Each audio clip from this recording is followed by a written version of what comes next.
السلام علیکم نحمد و نصلی علی رسولہ الکریم اما بعد واعوذ باللہ من الشیطان الرجیم بسم اللہ الرحمن الرحیم۔ عزیزان محترم، آج کچھ نصیحتیں والدین کے لیے بھی ہے اور کچھ نصیحتیں آپ حضرات کے لیے بھی ہے۔ پہلی بات اگر میں آغاز کروں تو یاد رکھیے، سب سے پہلے ہم کو اللہ کے طرف رجوع ہونا ہے۔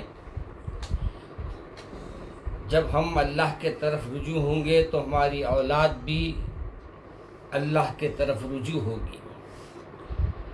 اس لیے ہمارے بزرگوں نے پہلے ہی ہم کو ایک بات سکھا دی اور اولاد کی اہمیت کو ہمارے کو بتا بھی دیا کہ جیسے گھر ہے جہاں ماشاءاللہ اولاد ہوئی ہے، اور بہت سے ایسے ہے جہاں اولاد کی امید میں رات دن ہمارے کو دواخانے پھرنا پڑتا ہے، رات دن اسی کے علاج کے لیے ہم کو کوششیں اور کاوشیں کرنی پڑتی ہے۔ مگر حقیقت یہ ہے کہ اللہ سے مایوس نہیں ہونا۔ مایوسی ہمارے پاس کفر ہے، اور کفریہ الفاظ بھی استعمال نہیں کرنا، اور کفریہ الفاظ میں وہ الفاظ کہ اب اللہ ہم کو نہیں دے گا، یا اگر کوئی آپ کی خوشخبری آ گئی تو فلاں ڈاکٹر کی وجہ سے آئی۔ نہیں، اللہ نے آپ کو مقرر کیا تھا فلاں ڈاکٹر کے پاس جائیں گے، فلاں کے علاج کے بعد آپ کو اللہ اولاد عطا فرمائے گا۔ لیکن اولاد کے ساتھ ساتھ ہم کو دو باتیں بھی یاد رکھنا ہے۔ پہلی بات تو یہ کہ ہم اولاد کی پہلے اللہ کے سامنے گڑ گڑائیں، عرض کریں، اور اس کے لیے ہم کو دو مثالیں ملتی ہیں۔ ایک حضرت ابراہیم علیہ السلام کی کہ آپ 85-80 سال 84 سال کے ہو گئے، آپ کو اولاد نہیں ہو رہی ہے، تو آپ دعا فرماتے رہے ہمیشہ، ربی حب لی من الصالحین،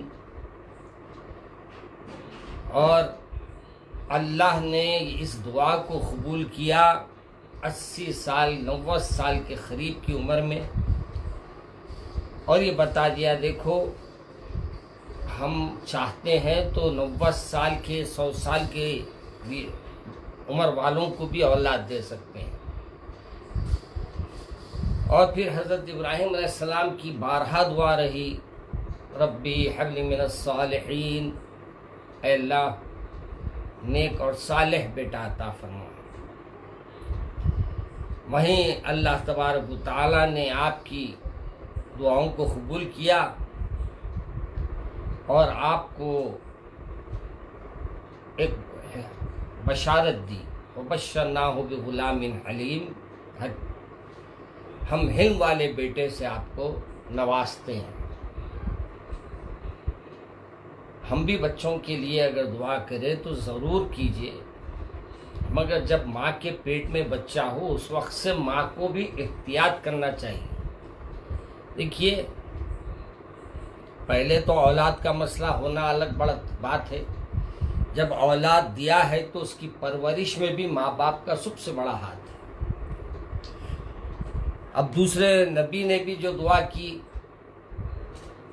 حضرت زکریا علیہ السلام نے کہا رب لا تذرنی فردا وانت خیر الوارثین، اور سورہ مریم کی ابتدائی آیتیں پڑھیے آپ،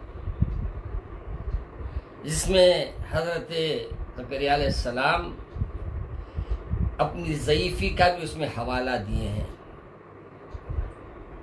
اور اپنی بیوی بانجھ ہونے کی بھی بات کہی، لیکن جب اللہ نوازنا چاہتا ہے تو کوئی بھی پریشانی، کوئی بھی آزمائش کے بعد راحت ضرور دیتا ہے۔ موجودہ حالات میں بھی ہم پریشان ہیں، انشاءاللہ ہمارے اچھے دن بھی آئیں گے، اچھی راحت کے دن اللہ دکھائے گا انشاءاللہ۔ آج جو ہمارے اوپر کوئی کہتے ہیں وائرس ہے، کوئی کہتے ہیں بیماری ہے، جو بھی ہے ہم اسے قبول اس واسطے سے کر رہے ہیں کیونکہ ہماری اللہ کی مشیت اسی میں ہے، اللہ کی مرضی اس میں ہے، چھپی ہوئی ہے، اور انشاءاللہ جو بھی ہوگا ہمارے لیے اللہ خیر ہی کرے گا۔ بندے کے گمان کے ساتھ اللہ تبارک تعالیٰ فرماتا میں ہوں، اور ہم اللہ سے اچھا گمان رکھنا، خوف وہی رسانی میں نہیں جاننا، بیماری کی خبریں سن کے اپنے کو پریشان نہیں کرنا، ایسے خبریں دیکھیے مت جس سے آپ کو اللہ سے دوری ہو جائے اور وحشت و ہیبت آپ کے دلوں پہ طاری ہو جائے۔ بجائے اس کے آپ وہ خبریں دیکھنے کے بجائے اللہ سے فرما دیجیے مولا جب تک میری حیات ہے اس وقت تک اپنا بنا کے رکھ، اپنے حبیب کا بنا کے رکھ، تاکہ جب میں دنیا سے جاؤں تو تیرے حبیب کا غلام بن کے جاؤں اور تیرے اطاعت گزار بندوں میں میرا نام شامل ہو جائے۔ اس لیے ہم کو گھبرانے کی یا اس وقت پریشان ہونے کی ضرورت نہیں ہے۔ ہاں بہت سے تکالیف لوگوں کے آتے ہیں، میسیجز پہ اپنے اپنے مصیبتیں لوگ بیان کرتے ہیں۔ ہمارے حالات جو ہمارے اچھے ہیں ماشاءاللہ، جن کے ماشاءاللہ وہ کام کر رہے ہیں اور لوگوں تک اناج پہنچانے کے لیے بھی جا رہے ہیں اور اپنا حق وہ پورے طریقے سے ادا کر رہے ہیں، اور بعض لوگ اپنے اپنے تنظیموں کے تحت بھی ماشاءاللہ بہت کام کر رہے ہیں۔ خود ہمارا بیت المال بھی ماشاءاللہ اس میں لگا ہوا ہے، مگر ہماری ابھی وہ قوم کو پیسے دینے کا مسئلہ جہاں آ رہا ہے وہ حلق میں بڑا اٹک رہی ہے بات کہ ہم کیسے دیں۔ یہاں اگر 7 فرض کیجئے کل آپ کو کوئی مرض آ جائے یا کوئی بیماری آ جائے یا کل موت واقع ہو جائے تو آپ کو یہ نہ رہے کہ کاش میں اس کام میں کچھ دے کے جاتا۔ اور یاد رکھو اس موقع پہ زکوٰۃ بھی نکالنا ہے اور صدقہ بھی نکالیے۔ صدقے کا ہمارے پاس دو چیزیں بڑی بولی جاتی، دعا کیجئے دعا کیجئے، دعا کیجئے دعا کیجئے، مگر تیسری بات ہم بولنا بھول جاتے ہیں، دعا کیجئے دعا کیجئے صدقہ دیجئے۔ جب صدقے پہ ہم آگے بڑھیں گے اللہ تبارک و تعالیٰ انشاءاللہ ہمارے ہاتھ سے دی ہوئی رقم کو، ہمارے ہاتھ سے دیے ہوئے پیسے کو اللہ ہمارے لیے صحت کا معاملہ فرمائے گا۔ ہمارے گھروں کے مصائب میں شاید کسی کو آفت و بلیات آنے والی تھی، آپ صدقہ دے دیں گے، اللہ اس بلا کو اس صدقے کی وجہ سے ٹال دے گا۔ تو خیر میں موضوع بدل دے رہا تھا، میں عرض کر رہا تھا تو یہاں سب سے پہلے ماں کے پیٹ میں ہی بچہ سب کچھ سیکھتا ہے۔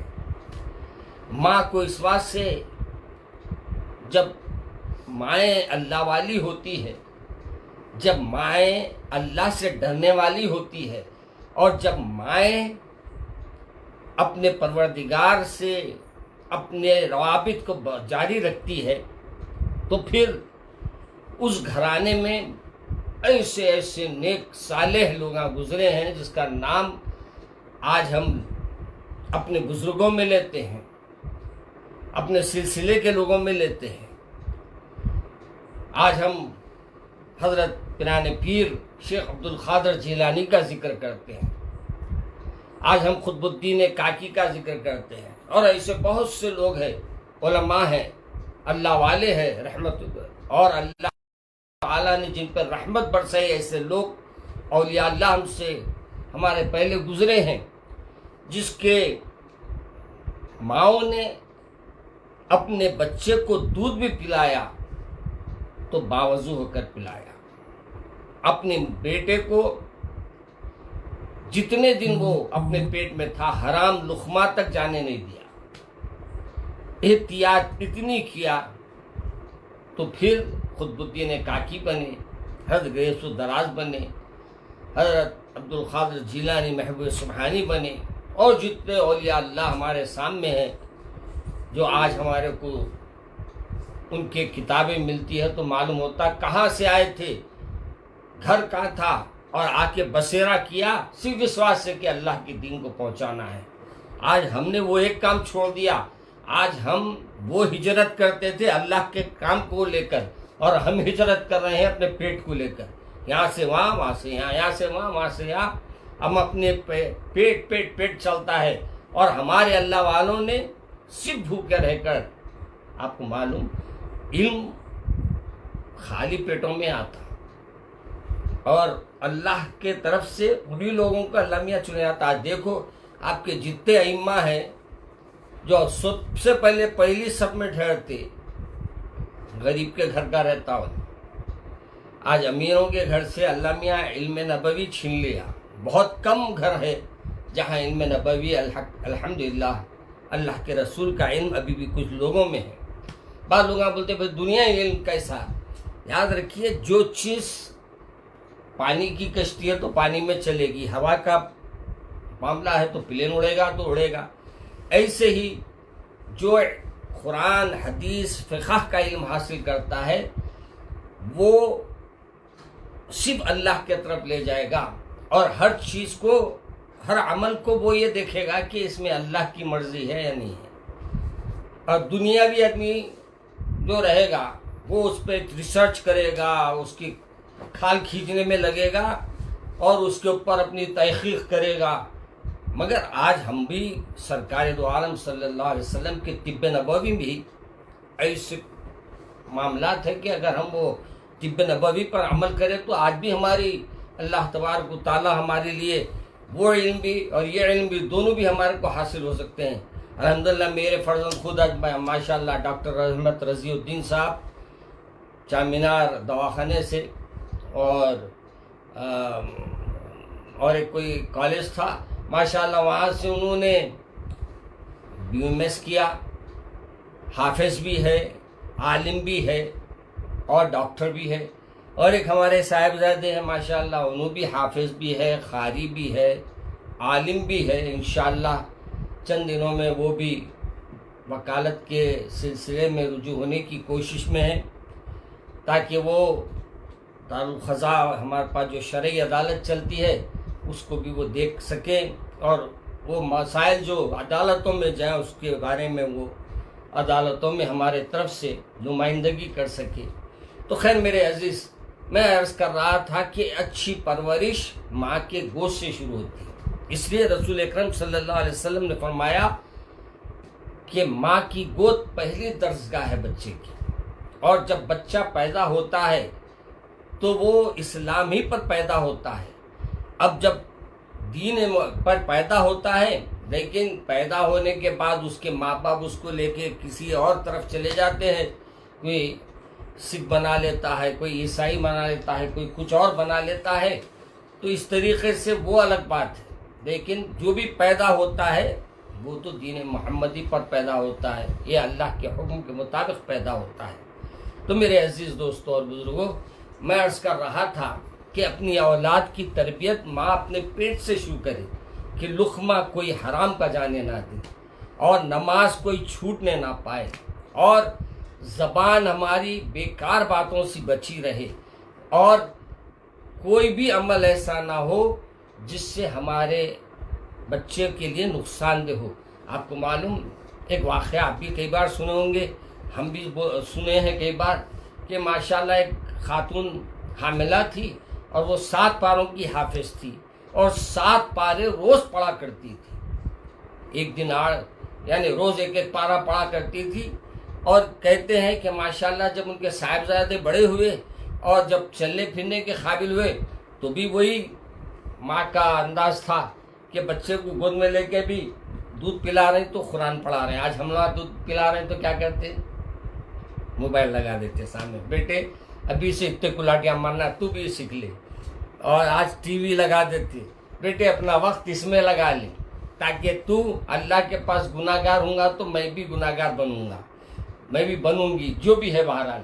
میرے عزیز دوستو، تو میں عرض کر رہا تھا، صاحبزادے کو جب مدرسے میں لے کے گئے تو معلوم آپ کو انہوں نے ماشاءاللہ 7 پاروں تک انہوں نے اپنی قرآن کو سنا دیا، اور قرآن کو اس انداز سے سنایا کہ ان کے لوگ پریشان ہو گئے، اور پریشان ہو کر یہ کہنے لگے کہ کیا بات ہے بھائی، بچہ اتنا حافظ کیسا ہے؟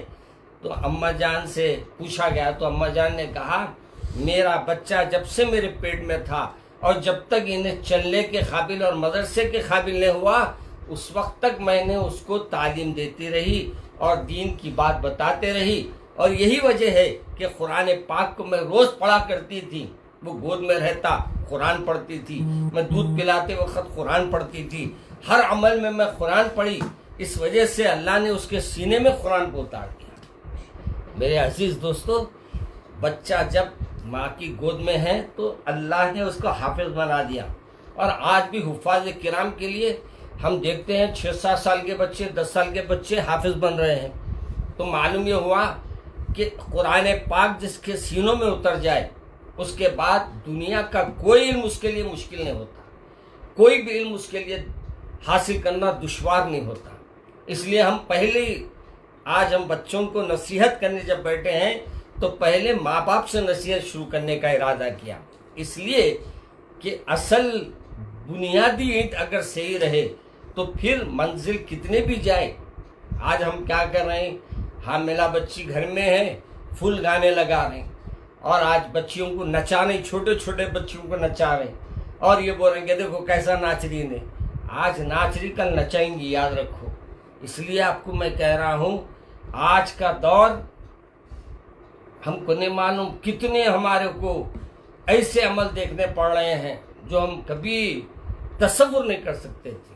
تو میرے عزیز بہنوں، عزیز بھائیوں، ناظرین کرام، آج آپ سے یہی گزارش ہے کہ اپنے پہلے تربیت اچھی کیجیے۔ حضرت قطب الدین کاکی، حضرت قطب الدین کے بارے میں آتا ہے رحمۃ اللہ علیہ کے بارے میں، کہ جس کا قطب مینار آپ دیکھتے ہیں، حضرت کے بارے میں آتا ہے کہ آپ کے والدہ کے پاس جب آپ کوئی بات لے کر پیش ہوئے، اور جب آپ کی والدہ کے بارے میں آتا ہے کہ جب بھی کوئی چیز آپ نماز کے لیے کہتے، نماز کو کھڑے کر دیتے اور روٹی رکھ دیتے کہیں مقام پر چھپا کر، کہتے جاؤ بیٹے نماز پڑھ لو، اللہ تمہارے کو اپنا روٹی دے دے گا، کھانے کا انتظام کر دے گا۔ اب نماز پڑھ لیتے صاحبزادے اور مختلف حصوں میں ڈھونڈتے، کہیں نہ کہیں روٹی مل جاتی۔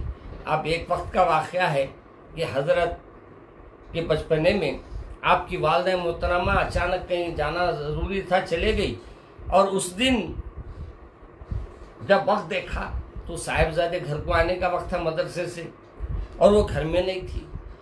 اب انہوں نے کہا کہ اللہ، میں ہمیشہ آپ کا نام بول کر کہیں نہ کہیں روٹی رکھ دیتی تھی، اور میرا بیٹے کو میں کہتی تھی کہ بیٹے اللہ کی نعمت ہے، ڈھونڈ لو، لے لو۔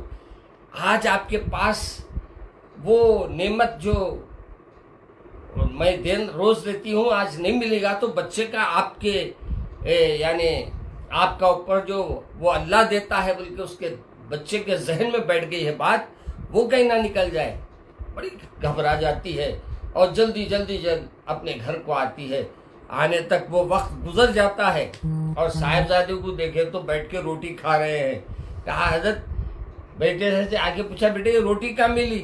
کہا کہ اماں جان آپ جیسا فرماتے ہیں، میں نے نماز پڑھی اور پھر روٹی تلاش کرنے نکلا، اور آپ جیسا آپ رکھ دیتے ہیں مل جاتی ہے، ویسے میں نے ادھر ادھر دیکھا، ایک جگہ روٹی ملی اور میں روٹی کھا لیا۔ سبحان اللہ! اللہ جب اپنے لیے کوئی باندھی ایسا عمل کرتی ہے، اللہ اس کو بھی مقام کو، وقار کو گننے نہیں دیتا، اور اس بچے کی امید اللہ سے ٹوٹنے نہیں دیتا۔ ہم بھی اپنی اولاد کو نماز کے لیے کہیں تو وہاں یہ بھی ضروری ہے کہ کھانے کا دینے والا اللہ ہے، بتائیے۔ اب ہم پیسے بابا سے پوچھ، بابا بولتے تنخواہ نہیں ملی، تو ہے دینے والا کون؟ اس کو یہ بتاؤ آپ کہ بیٹے یہ دنیا تو چلتی ہے ایسے، لیکن حقیقت میں دینے والا اللہ ہے، اور وہ جب دینا چاہے تو کوئی روک نہیں سکتا، اور جو اللہ روک دے وہ کسی کو دے نہیں سکتا، یعنی اللہ اس کو کوئی امیر نہیں بنا سکتا۔ اب ایک بادشاہ کا ایک واقعہ مجھے یاد آ گیا، مگر وقت اس کی اجازت نہیں دیتا۔ انشاءاللہ آپ کو میں ایک واقعہ حضرت سلیمان علیہ السلام کا مجھے یاد آیا، انشاءاللہ میں کل آپ کو یہ واقعے کو بیان کروں گا اور آپ کو بتاؤں گا کہ انشاءاللہ حضرت سلیمان علیہ السلام نے جس انداز سے اللہ کے لیے کچھ دینا، آپ کے مقام کے لحاظ سے آپ نے جو دیا، اللہ نے کہا نہیں سلیمان تم کسی کو امیر نہیں بنا سکتے، تم کسی کو دولت مند نہیں بنا سکتے، ہاں اس کے لیے میں چاہوں گا تو وہ دولت مند بنے گا۔ تو میرے عزیز بہنوں، عزیز بھائیوں، ہم کو بھی اللہ سے اچھی امید رکھنا ہے۔ اس بیماری میں بعض بولیں ایسا ہو جائیں گا، ارے ویسا چھوڑو میاں، جب اللہ اتنی چیزیں نوازا ہے تو صحت بھی عطا کر دیں گا۔ ہم بھی اللہ پہ بھروسہ کرو۔ ہمارے بزرگوں نے، اولیاء اللہ نے، ہمارے پیارے رسول نے، ہمارے صحابہ کرام نے سب اللہ پر بھروسہ کیا، تابعین نے اللہ پہ بھروسہ کیا۔ ہم بھی وہی ہم اسی کے ماننے والے ہیں۔ ہم بھی کہتے ہیں فوض امری اللہ، ہم بھی اللہ کی مرضی کے مطابق چلنے والے ہیں۔ اللہ ہماری لکھ دیا ہے مقدر میں موت آنا، تو کوئی اس کو ٹال نہیں سکتا، اور اگر اللہ رکھنا چاہے تو کوئی آپ کو مٹا نہیں سکتا۔ مٹانے والے خود مٹ جائیں گے انشاءاللہ۔ اسلام سر بلند ہو کے رہے گا۔ آئیے میں اللہ سے دعا کرتا ہوں کہ اللہ تبارک و تعالی ہماری اس محفل کو قبول فرما لے، اور آج ہم نے جو ماں باپ کو نصیحتیں کی ہیں وہ اپنی اولاد کو، جو اپنی شادیاں ہونے والی بچیاں ہیں ان کو یہ نصیحت دے اور ان چیزوں سے بچائیں جو گناہ میں مبتلا کرنے والے ہیں اور بچوں کو گمراہی کے حوالے کرنے والے ہیں۔ اس لیے وہ راستے سے ان کی حفاظت کے لیے اے اللہ ہم سب کی حفاظت فرما، ہم سب کی خطاؤں کو، گناہوں کو، لغزشوں کو معاف فرما۔ اے اللہ جو وائرس ہے یا جو بھی بیماری ہے، جو کچھ ہے، اے اللہ اسے ختم فرما دیجئے۔ اے اللہ مبارک مہینے کے استقبال میں سب بے چین ہیں، مگر لاک ڈاؤن کی وجہ سے نماز ہم مساجد میں نہیں پڑھ سکتے، ایک جگہ جمع ہو کے ہم نماز ادا نہیں کر سکتے۔ قرآن کو سننے کا جو ایک مبارک مہینہ آیا ہے، اے اللہ ہم وہ قرآن کو سن نہیں پائیں گے۔ اے اللہ ہم کو خود سننے کے بجائے اب یہ ہم کو توفیق دے کہ ہم روز قرآن پاک کو پڑھیں اور یہ 30 دن میں 30 پاروں کو ہم آسانی سے مکمل کر لیں۔ اے اللہ ہمارے اس آنے والے مبارک مہینے کی قدر کرنے والا بنا۔ اے اللہ روزوں میں بھی ہم کو ہر وہ جھوٹ سے، آفت سے، نفرت سے، حسد سے، کینے سے، کپٹ سے، بغض سے اور جو ایسی بیماریاں ہیں اللہ ان سب سے ہماری حفاظت فرما۔ اے اللہ جو بے اولاد ہے ان کو اولاد نگینہ عطا فرما، اولاد صالح عطا فرما۔ اے اللہ جو اولاد کے ہونے کے باوجود اولاد کی وجہ سے پریشان ہیں ان ماں باپ کو اے اللہ عمر طویل دے اور اولاد کو عقل سلیم دے، اور اے اللہ ان کی اولاد کو اپنے ماں باپ کا فرما بردار بنا دیجیے۔ اے اللہ ہم کو صحیح معنوں میں اپنے ماں باپ کا احترام کرنے والا بنائیے۔ جو زندہ ہے وہ تو اپنی ماں باپ کے پاس جا کر معافی مانگ لے، توبہ کر لے، اور جو مرحومین ہیں ان سے میری گزارش ہے کہ سورہ فاتحہ پڑھیے اور اللہ کے رسول صلی اللہ علیہ وسلم کے صحابہ کرام سرکار، تابعین، اہل بیت اطہار کو پہنچا کر اپنے والدین کو بھی اس کا ثواب پہنچائیے۔ چند آیتیں پڑھ لیجیے قرآن کے، انشاءاللہ ایک بچہ بسم اللہ بولا تو اللہ نے اس کی خبر کے عذاب کو ٹال دیا، تو ہم اگر پوری قرآن پڑھ لیں گے تو کیسے ہمارے ماں باپ کی خبر کو اللہ نہیں کھولے گا، کیسا ان کی خبروں میں مسائل پیدا کرے گا۔ ہر شخص کی ماں باپ کی خبروں کو نور سے بھر دے۔ اے اللہ ہمارے والدین کے، سب کے والدین کی خبروں کو نور سے نور فرما دے، اور اے اللہ ان کی خبر کو کشادگی عطا فرما دے۔ اے اللہ ہمارے والدین جنہوں نے ہم پر یہ احسان کیا کہ ہم کو پڑھایا لکھایا اور اپنے رزق کا معاملہ ہمارے لیے آپ نے طے فرما دیا۔ اے اللہ جو کچھ ہم کو ملا ہے وہ اپنے بزرگوں سے ملا ہے۔ اے اللہ ہم اپنے تمام سلسلے کے بزرگوں کے، اے اللہ اور تمام ہمارے اساتذہ کو اور تمام ہمارے بزرگان دین کو، سب کے لیے ہم اے اللہ دعا کرتے ہیں کہ اللہ تبارک و تعالی ہماری دعاؤں کو قبول فرمائے۔ اور یہاں ایک کبھی چٹھی آئی ہے ہمارے محلے کے بھی حافظ عمران صاحب ہیں، ان کے والد کا بھی انتقال ہو گیا حال میں. ہم دعا کرتے ہیں کہ اللہ تمام کی مغفرت فرما، اور خصوصاً ہمارے عمران صاحب کے والد صاحب کی بھی مغفرت فرما دیں. اے اللہ ان کی اولاد کو صبر جمیل عطا فرما. جتنے مرحومین ہیں سب کے والدین یعنی سب کے اولاد کو اے اللہ ان کو صبر جمیل عطا فرما. اے اللہ جو بیماری میں ہے اور جو پریشان ہے اللہ ان کی پریشانیوں کو مصیبتوں کو دور فرما دیجئے. اے اللہ جس تک رزق نہیں پہنچ رہا ہے یہ امیروں کو توفیق دے کہ وہ اپنی تجوریوں کو کھولے اور یہ کوشش کریں کہ آج جو ہے دے دے، کل کا مالک آپ ہے، یہ ان کے دلوں میں پیدا فرما دے. اے اللہ ہم بھی جو کام کر رہے ہیں اس میں اخلاص عطا فرما. تیری رضا کے لیے کام لے اور تیری رضا کے لیے مجھ سے، میرے ہے بیٹوں سے، ہمارے تمام گھر والوں سے تیری رضا کے لیے کام لے. اے اللہ ہمارے کوئی مقصد نہ رہے، ہماری کوئی اس سے اپنی ذاتی بات نہ رہے، بس تیری رضا ہو اور تیری خوشنودی ہو. ربنا تقبل منا انك انت السميع العليم. ربنا اغفر لي ولوالدي وجميع المؤمنين والمؤمنات والمسلمين والمسلمات بالاحياء والاموات انك قريب مجيب الدعوات. اللهم احفظنا من كل بلاء الدنيا وعذاب الاخره.